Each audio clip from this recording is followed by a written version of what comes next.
waxaan ka salaamayaa gudoomiyaha gudoomiye ku-xigeenka iyo dhammaan xildhibaanada Soomaaliyeed ee maanta ka soo qayb galay kulankan.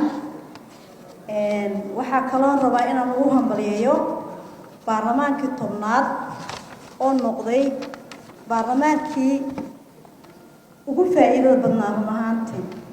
waad la socotaan inta sharci ee muhiim ah ee aan ummadda Soomaaliyeed u ansixinay shalay u dambeysay gobolada waqooyi sida mudnaanta loo siiyay iyo sida loogu qiimeeyay aad ayaan idinku hambaliyeynayaa. waxaan maanta ku faraxsanahay baarlamaankii 10aad inuu diyaar u yahay inuu siiyo xaqooda iyo matalaadooda ay ku leeyihiin xubnaha aqalka sare. run ahaantii guddiga sharafta leh ee xeerka soo qoray waxay soo xuseen qodobkii 72 ee qeexayay qaabka loo soo xulayo ama sharciyeynteeda. waxaan la soconaa qodobkan inuu dastuurka noogu jiro, laakiin waxaan wada ognahay inaan qodobkan sharciyadiisii aan loo isticmaalin maamul goboleedyada iyo xubnaha hadda aqalka sare ku jira intaba. markaan leenahay maamul goboleed, ma jiro maamul goboleed keliya oo qodobkan dul istaagay ama ku dhaqmay sharciyada. firqada B dawladda xubnaha ka ah dawladaha federaalka waxay aqalka sare ku yeelanayaan xubno tiro isla eg. taasi ma jirto, waan ognahay. waxaad arkaysaa deegaano leh ama isteedyo sheeganaya inay yihiin isteed buuxa oon ahayn. waa la soconaa waxaa sharciga ay tahay inuu maamulku yahay 2 gobol iyo bar. waxaa la soconaa maamul goboleed ah hal gobol iyo bar ah. marka taas xal baa loo qaatay ee ma ahayn xaqsiin, ma ahayn runtii. qodobkaasna waa lagu khaldamay. marka maanta oo matalaada gobolka banaadir si ay u helaan matalaad aqalka sare ee baarlamaanka jamhuuriyadda Soomaaliyeed guddiga wuxuu soo jeedinayaa baarlamaanka in 7 xubnood loogu kordhiyo tirada xubnaha aqalka sare. taas aniga waxaan leeyahay aad iyo aad ayaa ugu yartahay gobolka banaadir runtii. taasna waxaan ku fasiri karaa gobolka banaadir waa hooyadii ummadda Soomaaliyeed.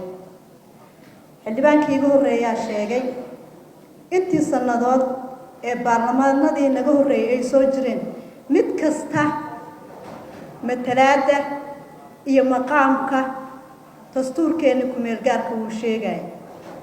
dawlad qora kaliya waa baarlamaanka ugu horeeyay ee maanta matalaada u fadhiya inuu sameeyo. marka waxaan leeyahay aniga ra'yigayga 7 aad bay u yartay.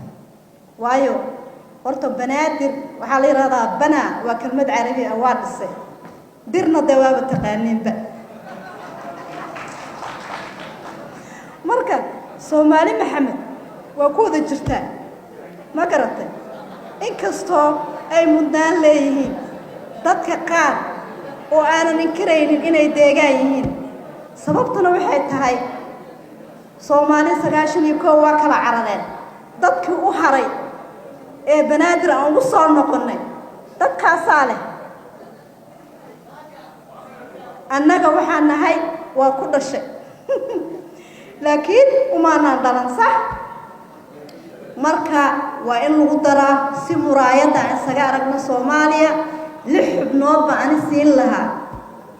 7 lagu daray 6 waa 13 kaas gobolka banaadir waa biyo kama dhabcaan ra'yigayga.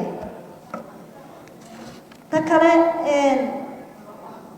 waxaa jira gobolkan uu ku sharfan yahay xaqna uu ku leeyahay inuu yahay miskiin koris inuu yahay ururiye inuu yahay sukeene waa la socotin mushaarka aan qaadano haddaan nahay dowladda federaalka cashuurtiisa waxa laga bixiyaa gobolka banaadir marka gobolka banaadir waa taageersanahay 100% in xaqooda la siiyo ta kale mar dhaweed oo banaanka u baxay waxa la ii soo dhiibay mooshin ay saxeexeen xildhibaanadii baarlamaankii sagaalaad cabasho ah beela deegaanka oo ku qatan aqalka sare oo halkaa ku qoran oo ku xusan marka walaalayaal 13kaas si cadaalad ah in loo qaybiyo ayaan xusaaya oo aan akiidinaya Soomaali haddaan nahay inaan xaq garanno cadaalad garanno wixii soo ogolaano midnimada Soomaaliyeed meesha ka unkata waa halkaan annaga calankii halkaan aan keenay baarlamaanka horna halkaan la igu doortay marka sida aan aniga uga soo horjeesto maanta matalaada gobolka banaadir de waa dhibaato dad xaqooda cunay oo alle igu soo doortay maanta matalaad male taas waa shame of you. Assalamu alaykum warahmatullahi wabarakatuh.